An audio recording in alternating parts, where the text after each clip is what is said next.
All right, welcome back to the show, everyone, and good morning to you. Hope you guys are having a good day so far. All right, so I had someone in the community suggest this video, and it's from Commissioner Dynamo from about 10 months ago. And I mean, the title has me intrigued. It's titled "Michael Jordan's Impact on the NBA Has Some Downsides. Watch before you hurt me." And I could kind of see where he might be coming from. I'll make a quick guess. When you got somebody that's literally that great and basically just rewrites the entire game, like what we know and understand and what we expect from a basketball player, it's hard to follow that up. Kobe did his best to follow it up, but like nobody can seem to follow up Kobe. And that seems to be where it is. Like the legacy of Jordan kind of ended with Kobe, and nobody can really live up to that. And I think that might be a detriment, and I think that might be what the commission is going to talk about, but that's my only guess. Let's see what he actually has to say. You guys, if you don't know about Commissioner Dynamo's channel by now, what's wrong with y'all? It's the link is down below, okay? Link is down below in the description, so you can check it out there. Also, you'll see a list of channel members in there, and I appreciate you all. Guys, like the video. Let's see what I'm curious what he has to say. Skip to 51 seconds if you don't wish to see a broken man's nonsense. Nah, I want to see that. Oh, what? What is with him and Doja? No! No!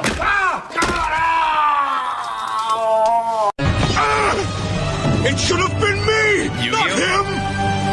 It's not fair. Doja, I heard you date white dudes. Modern problems require modern solutions. What is this, dude? Joking. Obviously. Clearly. No. No. I'm not that down bad. I wouldn't consider such a thing. Speaking of considering, consider the phone. Bill Nye. That's my dog. His Airness, Michael Jordan, despite defying the impossible, despite using physics as a doormat and treating gravity like a side chick, and despite being, when it comes to sports, greatness personified, his very impact on the NBA has left a dilemma or quandary of sorts. One may even say, Mike ruined basketball. Hey, Jordan said it again. You might blame me for ruining the game or whatever, or you might be making excuses. Wow, no. don't just shoot first and ask questions never. Allow me to explain before you end my life. I'm not under the influence or anything while making this video, but I can't say the same for Onyx. Michael Jordan cut his hair because of us. What? Onyx? Dude, I remember I had the Slam single, da da da, but now I'm glad I don't have it no more. Dude, you gonna take credit for Michael Jordan going bald? He went bald, man. Huh? Michael Jordan cut his hair bald because of Onyx. Because of Onyx. Get out of here. Do the knowledge, nigga. Do the knowledge. He went bald, bro. He went bald. That's, dude.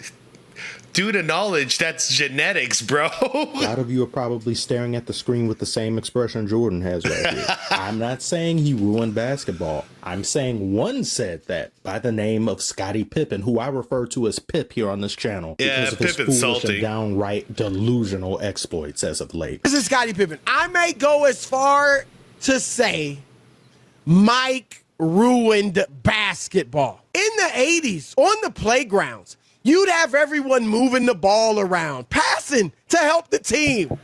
That stopped in the 90s. Kids wanted to be like Mike, air quotes. If I could be like Mike. Well, Mike didn't want to pass. Didn't want to rebound. What? Now you lost me, man. He didn't want to pass. He didn't want to rebound. Stop it. Just stop it. Go watch some of my reactions. Go watch the footage. Defend the best player. He wanted everything done for him. That's why I always believed LeBron James was the greatest player this game has ever seen. He does everything and embodies what the game is truly about. What? What? Oh. Automatons rejoice. His own teammate he won 6 titles with has betrayed him. Not so fast. Scottie Boomerang isn't to be taken seriously anymore. No. Jordan is probably the greatest scorer to ever play in the game. But I may go as far as to say LeBron James may be the greatest player to ever play the game. 6 hours later. Yeah. Michael Jordan is the greatest player to ever put on shoes and play in our game. No doubt about it. And there's no game that I would ever play in and pick LeBron James over Michael Jordan. Yeah, he's still flip-flopping to this day. He doesn't know what to say anymore. Who knows what he really believes, you know? Not going to give up my teammate. Tomorrow. I seen Michael Jordan play before I came to play with the Bulls. He's a terrible player. He's a horrible player. Scottie and Kanye are sharing the same nitrous tank. Some of No what kidding. I said in this video. Yeah. Put down that, what is that, Galaxy gas or whatever the hell that is? Put that shit down. Stop it. Get some help. Will be repackaged here because it has a lot to do with this topic. In regards to what Pip said, do I agree? 99% of me doesn't, but that 1% outlier, that mitochondria percent, can see what he was trying to say or his perspective. The chart before you shows the most watched NBA games of all time. Out of 10 games, Jordan appears in 6 of them, which is ironic. Wow, 2010 finals. That's good to see. The game was still healthy at that point. This is why I say it, you guys. This is the end of the golden era, officially, right here, at number 10.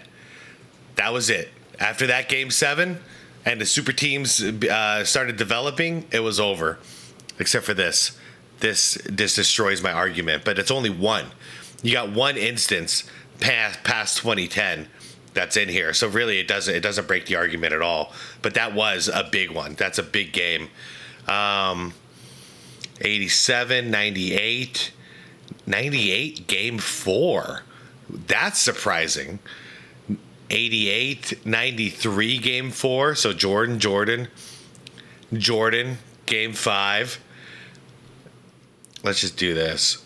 Finals game. Okay. 97 finals, game 5.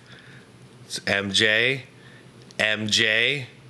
Holy shit, you guys. So 1, 2, 3, 4, 5, 6 out of the 10 most watched games of all time are Michael Jordan. 6 rings, 6 appearances. Even in the top 3 most viewed games in NBA history, Jordan owns 2 of the 3, number 1 and number 2 respectively. 1998 Game 6 was viewed by 35.89. Is there only one with LeBron? Hold on. Because we got one with Kobe. LeBron 2016. That's all we got with LeBron. Jeez. I wonder who the people like watching more.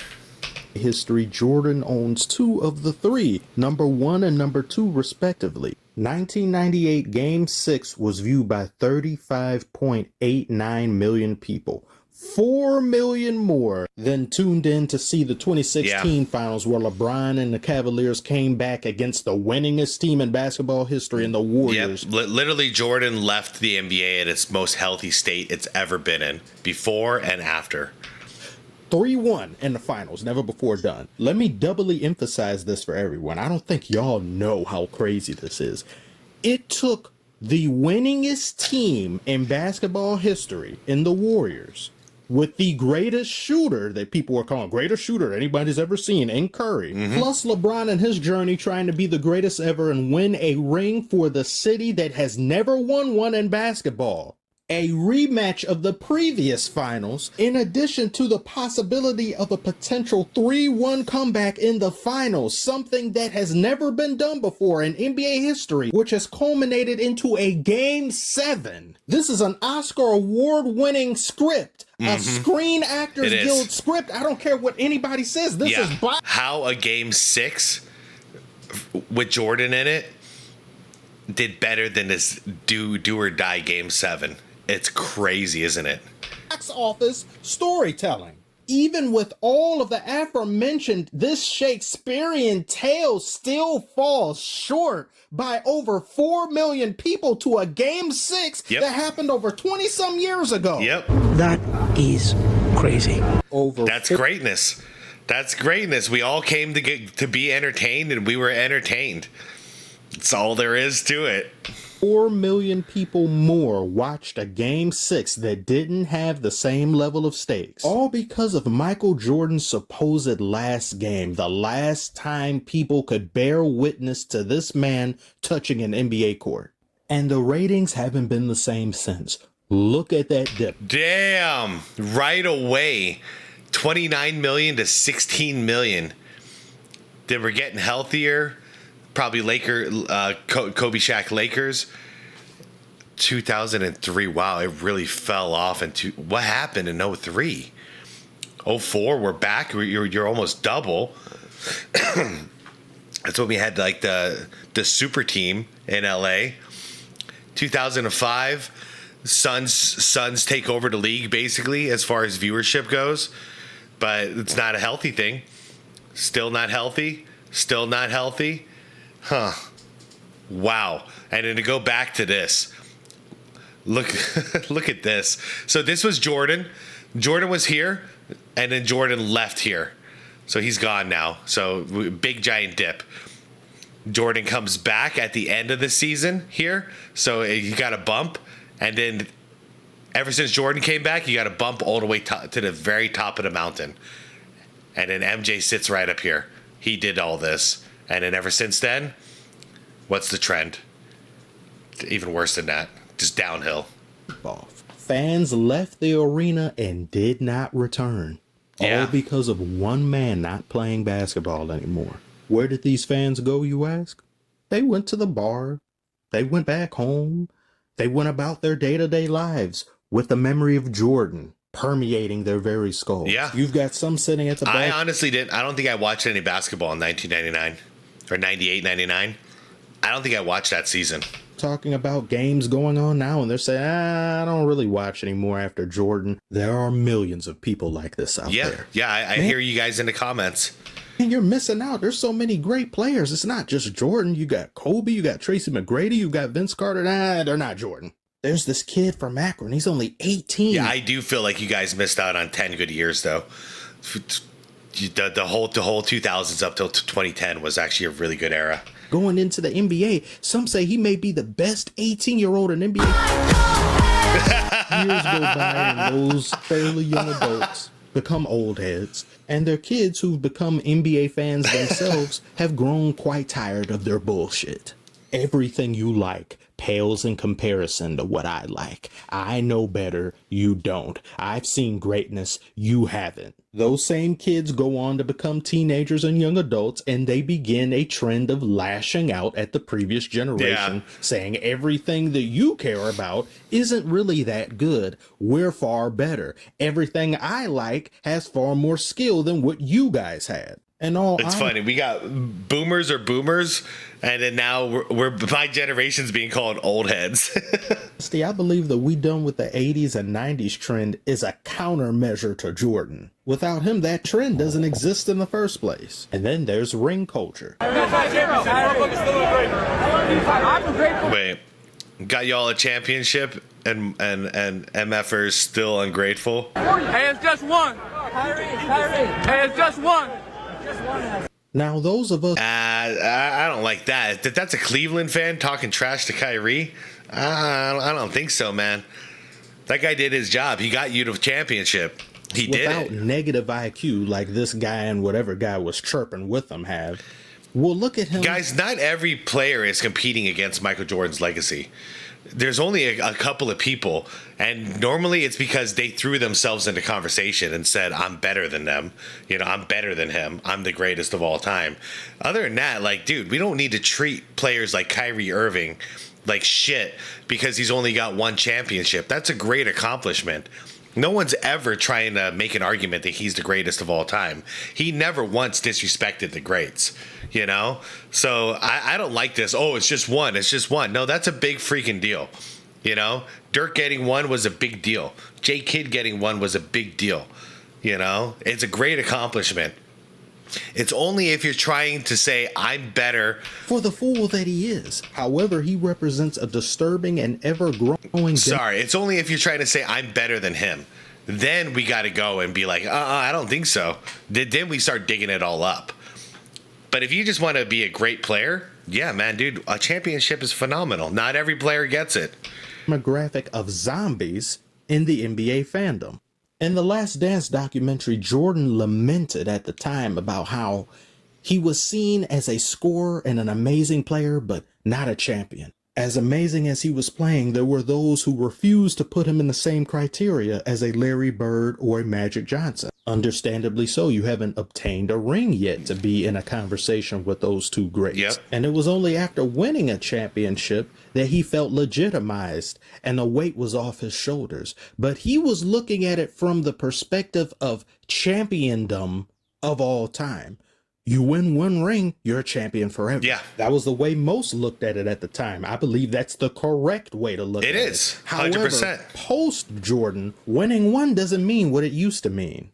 You have people grading rings now. You have people looking at legitimacy of title runs. You have people looking at playoff asterisks. How many players were injured? What quality of competition did you have? What did the makeup of your team look like? Did you have too much help or not enough help? After looking at a lot of different people's opinions and doing research on my own, I couldn't find any long-term evidence of the NBA fandom behaving that way prior to Jordan. The media isn't comparable to what it was back then, as well as social media being a thing. Agreed. There weren't people. The media is a big part of it because they weren't sitting there just debating and basically slandering one player or the other in defense of the player that they're defending. That wasn't going on before. That's Stephen A. and Skip Bayless right there. They created this nonsense. Analyzing every little dribble you took up court. There weren't people scrutinizing you in multiple threads across different websites and things. Players back then didn't have to go through any of that. But I feel as though had Jordan never existed, we wouldn't get the type of fan that says so casually to Kyrie Irving, you just won one championship. It was only one. Yeah, that's horse crap. I agree 100% with Dynamo on that. That's horse crap. You don't need to. That's disrespectful, is what it is. You know. Once again, not everyone is being compared and competing against Michael Jordan's legacy. Okay, we can't hold everyone to Jordan's standard. We can only hold those who are in contention for some GOAT status. You know what I mean? If they're in that contention, then we have to go directly head to head against MJ. But if not, we shouldn't compare anyone to MJ. It's not fair. It's not a fair battle. And we're going to miss out on a lot of great players because of that. Because guess what? Jordan wasn't only the greatest compared to the new players, he was the greatest compared to the old players. So we can't be disrespecting everybody like that just because MJ's a notch above them. Some way one could say Jordan made winning a championship somewhat common.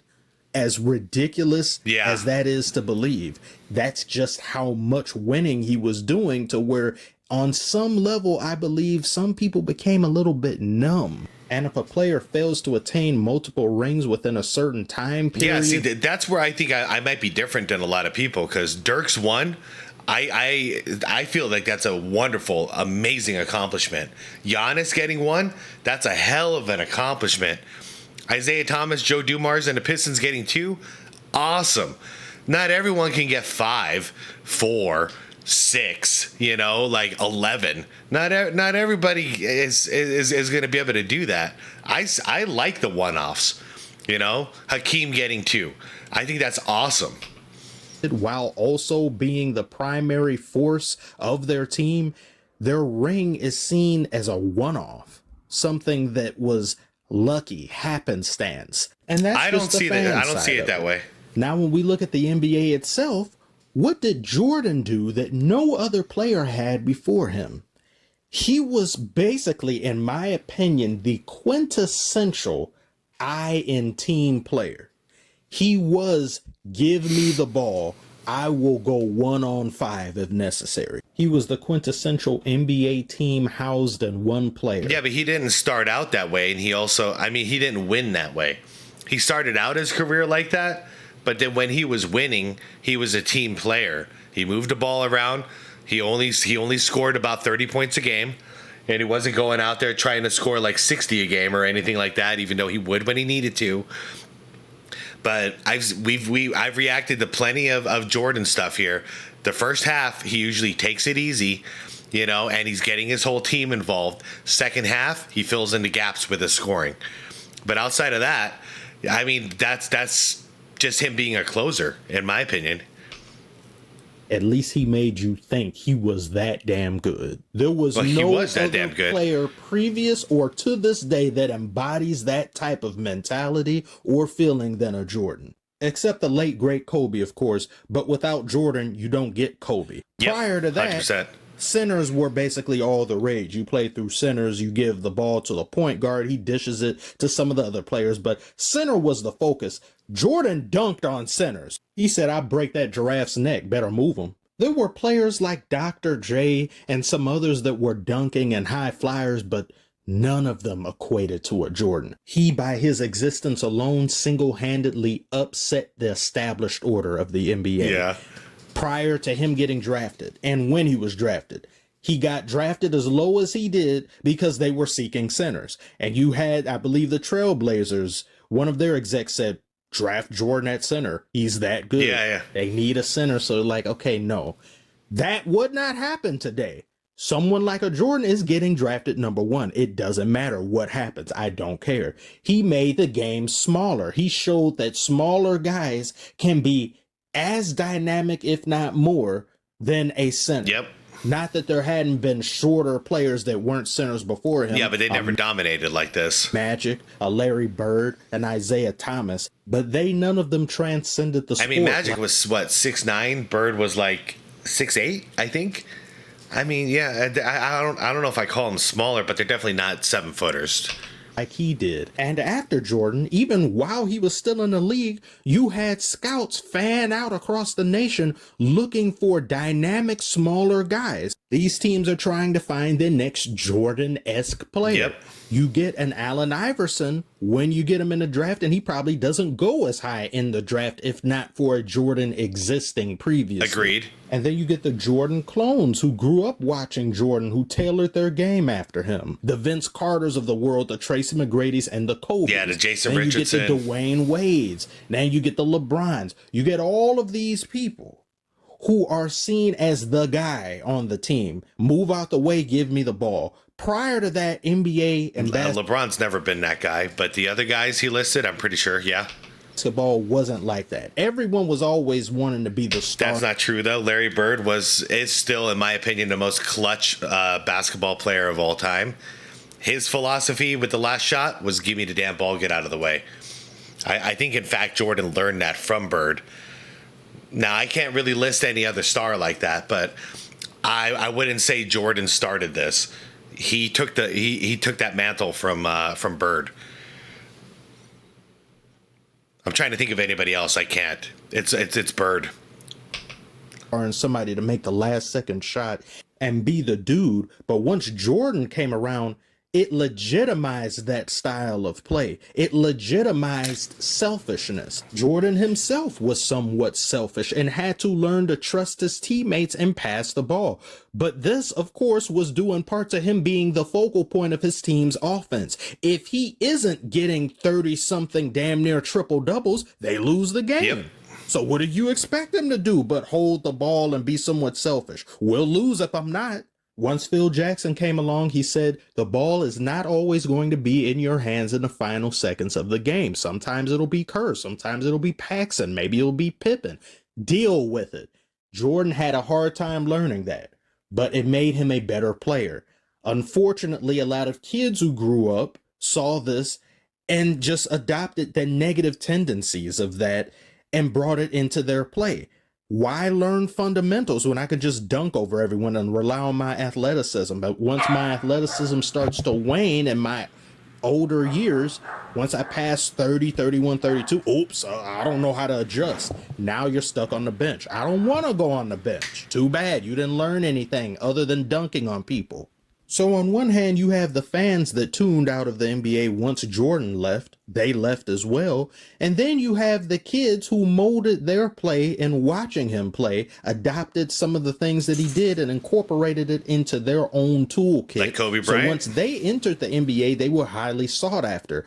And centers got pushed more and more back. You're just not as important. We want the next Jordan. Why aren't you the next Jordan? And it was like that for such a long time until a man by the name of Wardell came along and fundamentally shifted NBA on its axis and changed the name of the game to where now everybody wants three-point shooters. Once again, I mean, the Dynamo inadvertently proves the argument.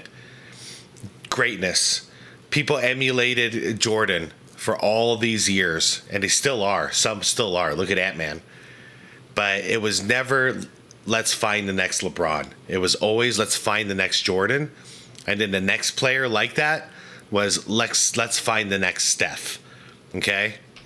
Wants players to space the floor. Doesn't matter if you're a center or not. Can you shoot threes? If you can't shoot threes, your draft stock goes into the pooper. Jordan is by far and away the most influential NBA player there ever has been, there ever will be, and I think in second place comes Curry. I've said he changed the whole game. The whole game, and not him. The whole game changed because of him. Said thus far to emphasize that it isn't Jordan himself making the decision in his head to ruin the game of basketball, like Pip said. It was his mere existence, and his greatness was so gargantuan that he became larger than life and larger than the sport in which he played. And when someone reaches that status, the value of literally every other thing associated with that sport becomes lesser in comparison to that one person. But I ultimately believe it was for the better, because without Jordan and others from his generation, the Dream Team, we don't get an international brand of basketball, at least not as quick as we got it. We don't get fans worldwide. We don't get players from so many different walks of life coming together to play in a league that we all love to watch and enjoy and consume. It's just always going to be sad when we see our favorite players retire, especially the one who's considered to be the greatest of all time, and how we'll want a high like that. We'll want magic of that level replicated. But in most cases, it simply isn't meant to be, because magic has never been and will never be common. Players get old, they retire, the sport keeps going. All things must eventually come to an end, just like this video. So thank you all so much for watching. Tell me what you think about what I've said below. Share your thoughts, comments, and concerns. Like and subscribe if you are interested. Thank you all so very much for sticking around, taking time out of your busy days to watch, and I will see you on the next one. Just got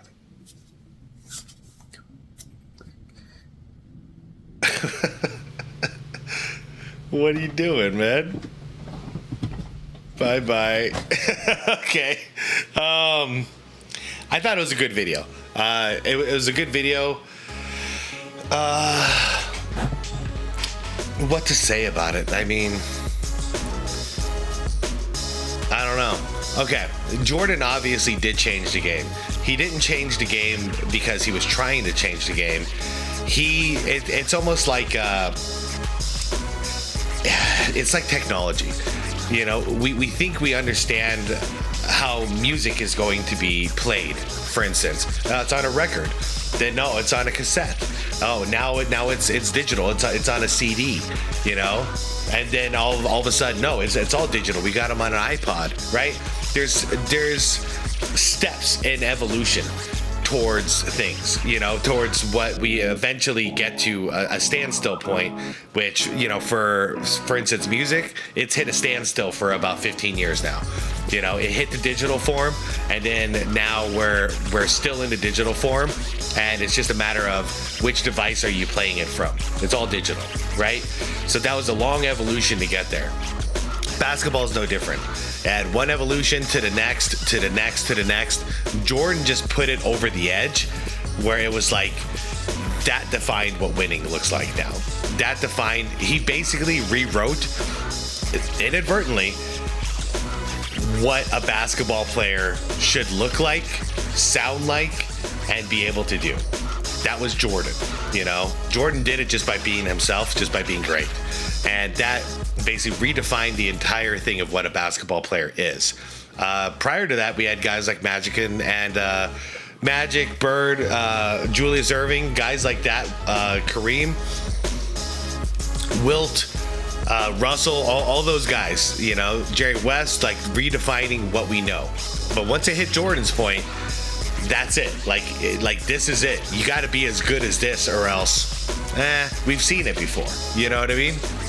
The big problem here, and this ain't Jordan's fault, but the big problem that happened because of what Jordan did while he was around, going 6-0 in the finals, staying with the same team and building up until you finally get to the top of the mountain. Even him like retiring in the middle of it and doing it again, 2 3-peats, being a 10-time scoring champion, all the craziness that Michael Jordan accomplished in the NBA, he spoiled us. And I've said it many times, Jordan spoiled us. I'm glad I watched it, but it'll never be the same. It could never. If we're holding anybody to Jordan's standards, it's not fair. It's not fair. Nobody could do it. Nobody. I'm starting to wonder. I'm 43 years old now. Is anybody ever going to be able to top him? Because that's what sports always is. Anytime you think that nothing can get better, it can't get any better than this. You know, somebody always does come around and they're better and they redefine what we know. But here we are, guys. You know, it's been 22 years. Nothing. Nothing. We've been waiting. And so to Commissioner's point, I think that's the worst part about what's happened since Jordan left was we haven't come close to reaching that pinnacle of greatness in anybody else ever again. Kobe was the closest, but we can't sit here and pretend like he did it. He didn't do it. He came damn close and he lived out our dreams, but he still didn't do it. I'm talking about surpassing Jordan. No one has done it. I'm starting to worry no one's going to do it. This is a long outro rant. I apologize. Hopefully it makes sense. But I think that's the worst thing that happened. But once again, if we're going to sit here and blame Jordan, or players are going to blame Jordan for this, yeah, Jordan's right. Y'all are just making excuses. You know? Jordan didn't exist until he created it. You know? And he created it through a ton of hard work. So what's everybody else's excuse? You can't just say Jordan ruined basketball. We have to say no one else has been able to do what he was capable of doing. So that puts the accountability back on us. Anyways, you guys, I am out of here. Thank you so much for watching. This was a cool video. Good suggestion, you guys. You guys are full of good suggestions. Except for when you set me up to watch the Lakers beat the Suns. That's not cool. Anyways, guys, I'm out of here. I'll see you all in the comments, all right? Like the video, subscribe to the channel if you want more content like this. Go check out Dynamo's channel if you like. The link is down below in the description. And most importantly, be water, my friends.